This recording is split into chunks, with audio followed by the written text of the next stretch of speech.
Alhamdulillahilladzi nahmaduhu wa nasta'inuhu wa nastaghfiruh wa na'udzu billahi min syururi anfusina wa min sayyiati a'malina. May yahdihillahu fala mudilla lahu wa may yudlil fala hadiyalah.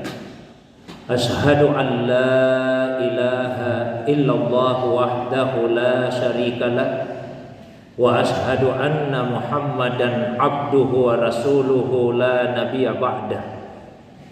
Allahumma fasalli wa sallim wa barik ala sayyidina wa habibina wa syafi'ina wa maulana Muhammadin wa ala alihi wa ashabihi wa ala manittaba'an nur alladzi unsila ma'ahu ila yaumiddin. Amma ba'du. Faya ibadallah, usikum wa nafsi bitaqwallah, faqad fazal muttaqun. Faqad qala Allah Ta'ala fi kitabihil karim wa huwa asdaqul qailin. A'udzu billahi minasy syaithanir rajim. Bismillahirrahmanirrahim. Ya ayyuhalladzina amanu taqullaha haqqa tuqatih wa la tamutunna illa wa antum muslimun. Jamaah Jumat sekalian yang semoga dirahmati, dimuliakan oleh Allah Subhanahu wa taala. Alhamdulillah, segala pujian hanyalah miliknya Allah Subhanahu wa taala semata-mata. Salawat dan salam semoga senantiasa tercurah kepada kekasih kita Rasulullah Muhammad sallallahu alaihi wasallam beserta sahabat, keluarga dan para pengikutnya sampai di hari kemudian.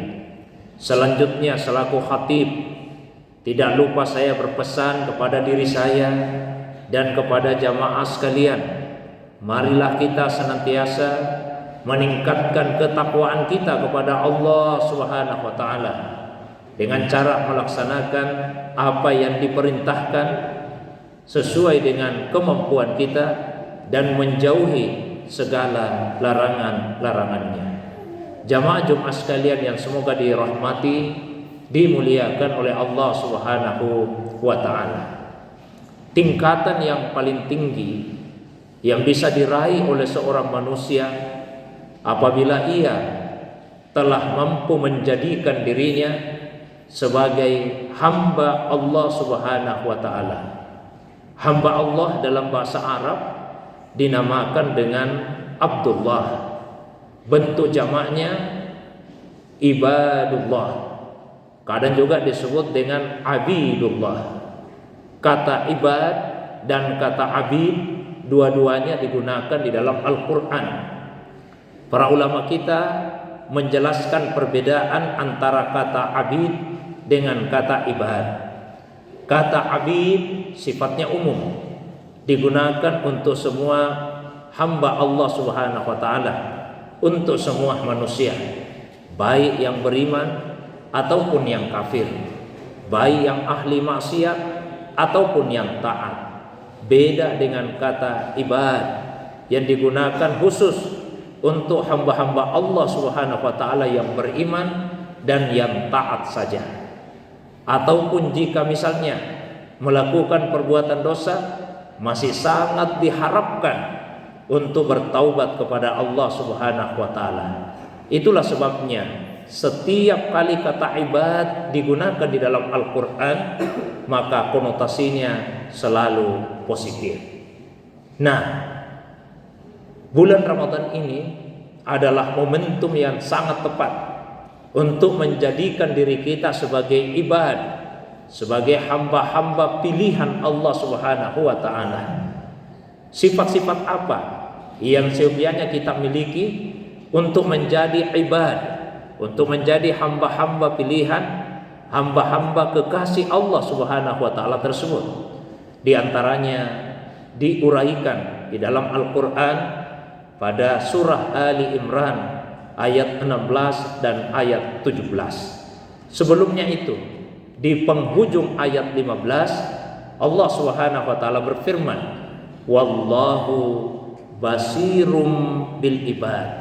Dan Allah itu maha menatap, maha melihat hamba-hamba pilihannya. Siapa hamba-hamba pilihan Allah itu?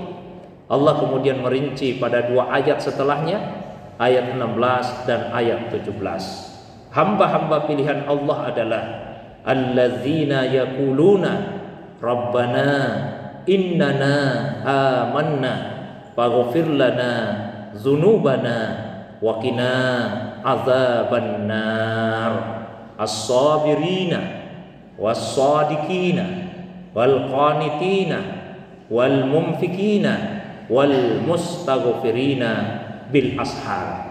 Mereka itu adalah orang-orang yang senantiasa mengucapkan, Tuhan kami, sungguh kami benar-benar telah beriman, maka ampunilah dosa-dosa kami dan peliharalah kami dari siksa neraka. Orang-orang yang bersabar, orang-orang yang selalu jujur, orang-orang yang menjaga ketaatannya dengan penuh ketekunan, mereka yang senantiasa berinfak dan banyak beristighfar di waktu-waktu sahur. Ada 6 sifat yang disebutkan dalam 2 ayat tadi. Sifatnya yang pertama yaitu senantiasa mengucapkan, Tuhan kami telah beriman, maka ampuni dosa-dosa kami dan pelihara kami dari siksa neraka. Ucapan tadi adalah sekaligus pengakuan dan doa. Pengakuan kami telah beriman, lalu kemudian berdoa, ampuni dosa-dosa kami, lalu dilanjutkan, pelihara kami dari siksa neraka. Pengakuan telah beriman kepada Allah Subhanahu wa taala dan pengakuan bahwa sebagai manusia tentu pernah melakukan perbuatan dosa. Maka muncullah rasa khauf, rasa takut di dalam hatinya, sehingga ia kemudian meminta kepada Allah, ampuni dosa-dosa kami ya Allah, pelihara kami dari siksa api neraka. Rasa takut kepada Allah Subhanahu wa taala itu ada 3 tingkatannya, dan ulama kita memberikan istilah yang berbeda-beda untuk setiap tingkatan rasa takut tersebut. Rasa takut yang pertama dinamakan dengan khauf. Khauf itu adalah rasa takut kepada Allah atas dasar iman.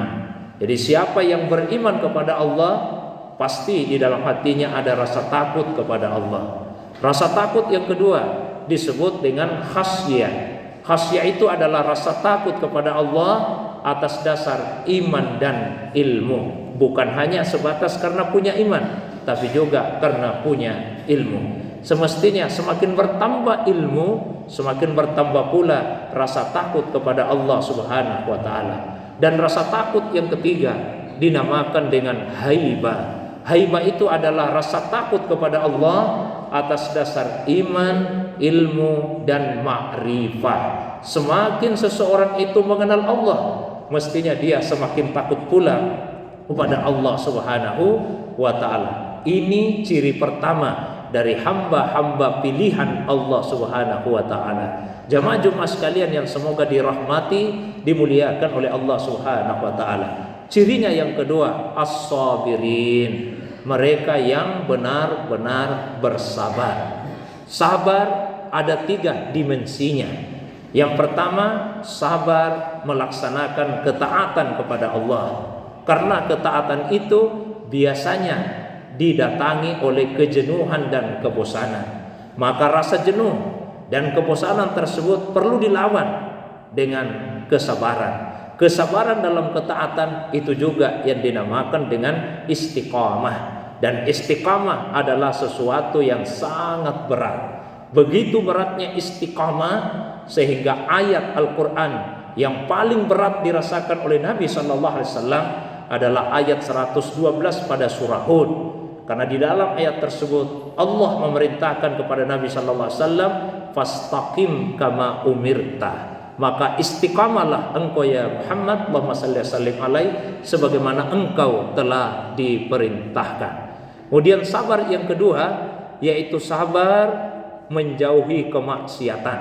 Karena kemaksiatan disukai oleh hawa nafsu, maka dibutuhkan kesabaran untuk menahan, mengendalikan hawa nafsu supaya tidak terjatuh ke dalam kemaksiatan tersebut. Dan dimensi kesabaran yang ketiga yaitu kesabaran ketika ditimpa satu musibah atau diberikan ujian dan cobaan oleh Allah Subhanahu wa taala.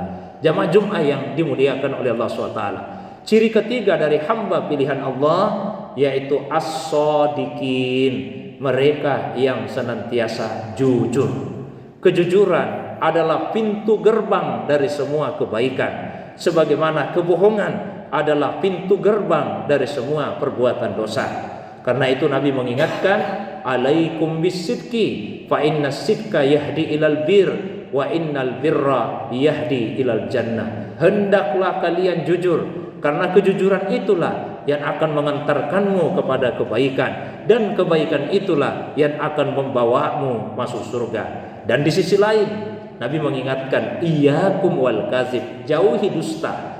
Fa innal kaziba yahdi ilal fujur wa innal fujura yahdi ilan nar. Karena sungguh dusta itu yang akan mengantarkan kepada semua perbuatan dosa, dan dosa itulah yang akan menjerumuskanmu masuk ke dalam api neraka. Jamaah Jumat yang dirahmati, dimuliakan oleh Allah Subhanahu wa taala. Ciri yang keempat dari hamba-hamba pilihan Allah Subhanahu wa taala yaitu al-qanitin, mereka yang tekun dalam ketaatannya, tekun dalam beribadah kepada Allah Subhanahu wa taala.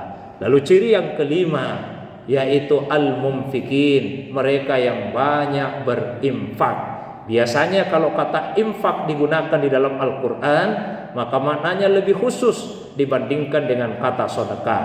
Kalau sedekah sifatnya umum, bisa berbentuk harta, bisa juga dalam bentuk bukan harta, bisa dalam wujud materi, tapi bisa juga dalam wujud non materi. Seperti tersenyum, itu adalah sedekah.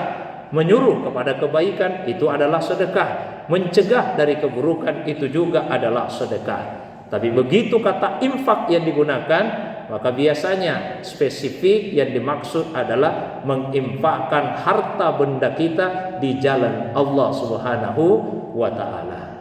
Yang terakhir, yang keenam, sifat hamba pilihan Allah Subhanahu wa taala al-mustaghfirina bil ashar, mereka yang banyak beristighfar di waktu-waktu sahur. Semua waktu sangatlah baik untuk digunakan sebagai waktu meminta pengampunan kepada Allah. Tapi salah satu waktu yang paling disukai oleh Allah Subhanahu wa taala untuk dijadikan sebagai waktu meminta pengampunan kepadanya yaitu pada waktu-waktu sahur. Di waktu-waktu seperti itu, yanzilu rabbuna ila sama'id dunia, Allah Tuhan kita turun ke langit dunia. Dalam arti rahmatnya Allah sangat dekat kepada manusia. Lalu Allah berfirman, mana hambaku yang berdoa, saya akan kabulkan doanya. Mana hambaku yang punya permintaan, saya akan penuhi permintaannya. Mana hambaku yang mohon ampun, maka saya akan berikan pengampunan kepadanya. Jamaah Jumat yang dirahmati, dimuliakan oleh Allah SWT, bulan Ramadan ini adalah momentum yang paling tepat untuk menjadikan diri kita sebagai hamba-hamba pilihan Allah dengan memiliki 6 sifat tadi. Bukankah di dalam bulan Ramadan kita menegaskan keimanan kita kepada Allah dan banyak berdoa, memohon pengampunan serta meminta agar dijauhkan dari api neraka. Salah satu doa yang sangat sering kita baca di dalam bulan Ramadan ini adalah Allahumma inna nas'aluka ridhaka wal jannah wa na'udzubika min sakhatika wan nar. Ya Allah, kami mohon kepadamu ridhamu dan surga, dan kami berlindung kepadamu dari murkamu dan api neraka. Bulan Ramadan juga adalah momentum untuk menjadikan diri kita sebagai pribadi yang sabar dalam melaksanakan ketaatan kepada Allah, sabar menjauhi maksiat. Jangankan maksiat, perbuatan yang hukum asalnya boleh, mubah, di bulan Ramadan kita bisa jauhi. Makan, minum, hubungan suami istri, hukum asalnya mubah. Begitu di bulan Ramadan diharamkan di siang hari Ramadan, dan kita mampu untuk menjauhi apa yang tadinya dibolehkan tersebut. Di bulan Ramadan kita dilatih untuk bersabar dalam menahan rasa lapar. Di bulan Ramadan juga dilatih kejujuran kita, karena puasa adalah ibadah tarkiyah, ibadah meninggalkan, yang dibutuhkan kejujuran. Kita bisa membohongi semua manusia, berpura-pura puasa, tapi kita tidak bisa membohongi Allah Subhanahu wa taala, tidak bisa membohongi diri kita. Di bulan Ramadan kita juga tekun beribadah kepada Allah, tekun melaksanakan salat malam, salat tarawih, tekun membaca Al-Qur'an, tekun berzikir dan ibadah lainnya. Di bulan Ramadan kita juga meningkatkan kedermawanan dengan berinfak, dan di bulan Ramadan kita bangun di waktu sahur. Usahakan pada saat bangun di waktu sahur bukan hanya sekedar untuk makan minum saja, tapi gunakanlah waktu itu untuk meminta pengampunan kepada Allah Subhanahu wa taala. Semoga bulan Ramadan dengan segala ibadah yang disyariatkan di dalamnya benar-benar menjadikan diri kita semua sebagai hamba pilihan Allah Subhanahu wa taala. Barakallahu li wa lakum fil Qur'anil Karim wa nafa'ani wa iyyakum bima fihi minal ayati waz zikril hakim wa taqabbalallahu minni wa minkum tilawatahu innahu huwa al-ghafurur rahim wa qur rabbi ghfir warham wa anta khairur rahimin.